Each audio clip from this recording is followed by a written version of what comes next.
আসসালামু আলাইকুম। সবাইকে ওমরস ব্লগে স্বাগতম। আমি বর্তমানে ইতালিতে আছি প্রায় ১ বছরের বেশি।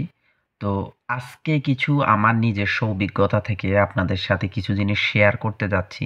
আপনাদের অনেক উপকার হবে। পুরো ভিডিওটি দেখার জন্য অনুরোধ রইল। অনেকে বর্তমানে ভিসা পাচ্ছেন স্পন্সর এবং এগ্রিকালচার দেখা গেছে। তো আমিও দেখতেছি এখন বর্তমানে অনেকে নতুন করে ভিসা পাচ্ছে।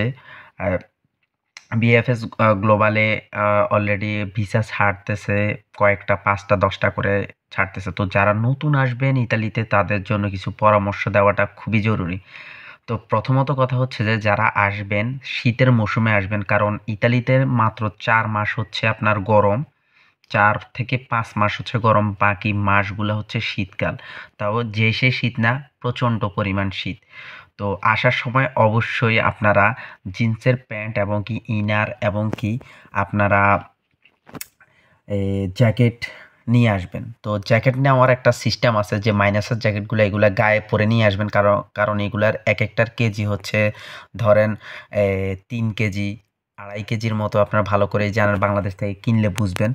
তবে আমি মনে করি বাংলাদেশ থেকে কিনে আনাটাই বেটার হবে কারণ এখানে যে পরিমাণ দাম একেকটা জ্যাকেটের যে পরিমাণ দাম ৭০ ইউরো, ৮০ ইউরো, ১০০ ইউরো পর্যন্ত আছে। যেটা বাংলাদেশী টাকায় ৮,০০০, ১০,০০০, ১২,০০০, ১৫,০০০ টাকার মতো আছে।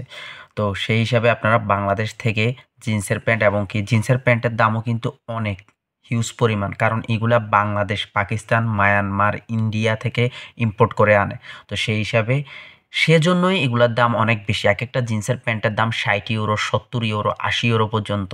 আমরা যেগুলা আপনারা ইতালিতে আসার পর দেখবেন মার্কেটের মধ্যে যে এই লোগোগুলা থাকে, ওই লোগোর মধ্যে লেখা থাকবে made in Bangladesh, made in Myanmar, made in Pakistan এরকম করে লেখা থাকবে। কারণ এদেশে আমার জানা মতে খুবই সংখ্যক কম ফ্যাক্টরিগুলা মানে এই যে জামা কাপড়ের যে ফ্যাক্টরিগুলা এগুলা অনেক কম, অনেক যেটা বলারও বাইরে। তো সেজন্য আপনারা আসার সময় এগুলা জিনিসগুলা খুবই আনবেন। আপনাদের ভালো হবে। জ্যাকেট আনবেন, জিন্সের প্যান্ট, ইনার তার সাথে কানটুপি এগুলা তো অবশ্যই আনবেন। তারপর প্রয়োজনীয় যে ওষুধপত্রগুলা আছে সেগুলা আনবেন। তো যারা স্পন্সরে আসবেন অবশ্যই আসার পর মালিক যাতে রিসিভ করে সেটা খেয়াল রাখবেন। কারণ মালিক যদি রিসিভ না করে তাহলে আপনাদের কোনো মূল্য নাই এবং কোনো ভ্যালুই নেই। তো এদিক দিয়ে আপনারা অবশ্যই খেয়াল রাখবেন। তারপরে যে বিষয়গুলা তারপরে মনে করেন কাজের কন্ট্রাক্ট, তারপরে মনে করেন কাজের পরে কত টাকা স্যালারি কি আসে বিষয়, সেটা ইনশাল্লাহ আমি পরবর্তী ভিডিও আপনাদের সাথে আলোচনা করব। আমি সব কিছুই আপনাদের সাথে আলোচনা করব যাতে করে আপনারা যারা নতুন আছেন তাতে করে আপনাদের সমস্ত কিছু মানে একটা নলেজে আসবে আসার আগে। এটা আপনার জন্য অনেকটা প্লাস পয়েন্ট।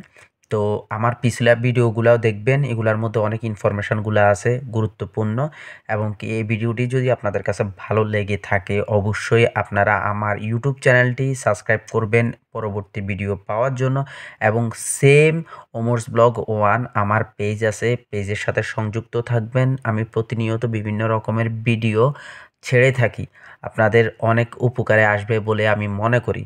সবাই ভালো থাকবেন, সুস্থ থাকবেন। আজকে এইটুকু ইনফরমেশন দিলাম। পরবর্তী ভিডিও আপনাদের সাথে আবারও দেখা হবে। সবাইকে আসসালামু আলাইকুম। আল্লাহ হাফেজ।